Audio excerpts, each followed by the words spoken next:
Mukti could be defined in various ways.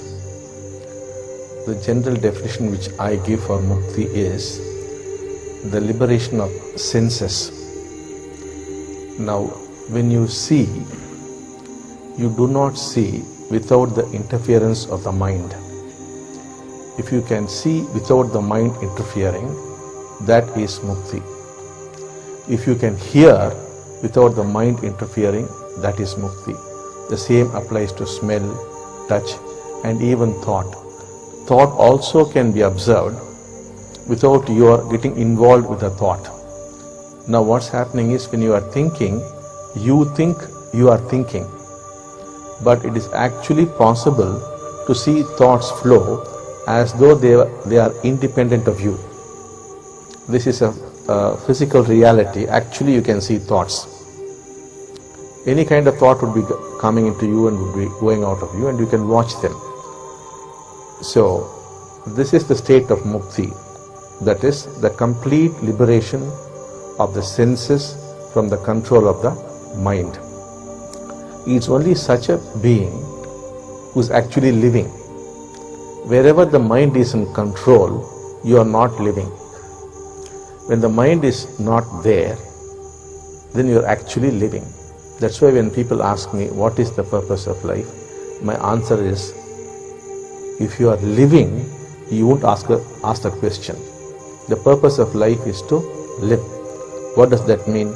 To live the life of the senses. The senses must be independent and free of the mind.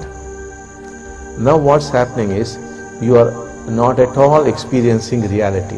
Reality to you is what is flowing through the senses. Now all the time you are interpreting whatever data is coming into you. You look at a tree and you say it's a big tree, small tree, green tree, mango tree, this, that. All the time comments are going on. When you sit down to eat food, you're not eating food. You start worrying about your office or your family or this or that, or comment on the food itself. The food is not being experienced. That's why I've said in the Mahavakyas, if you experience reality as it is, then you will just experience bliss. You will see this whole creation is perfect. It's the most beautiful thing, and that you're already in heaven. You have made it into a hell. It is possible to liberate these senses from the clutches of thought. So thought is necessary when required. Otherwise, why should thought interfere? There's no need for thought to come and interfere with your actual experience. Now, when the senses become free of the control of thought or the mind, then we say you have discovered unconditional joy, the unconditional love. Such is this joy that you will feel that you are connected with everybody. So you discover true love. So this true love and this true joy are not separate things. They're all one and the same. And this is a natural occurrence. That is what you are designed to be. That is what a human being is supposed to experience all the time. Since you do not experience that, your lives have become miserable. And to escape that misery, you have created various escape routes through which all the time you are escaping from your misery, which misery itself is because you are not experiencing reality. So that is why people take to alcohol or to drugs or sex or whatever that is, because otherwise what is there in your life, it becomes meaningless.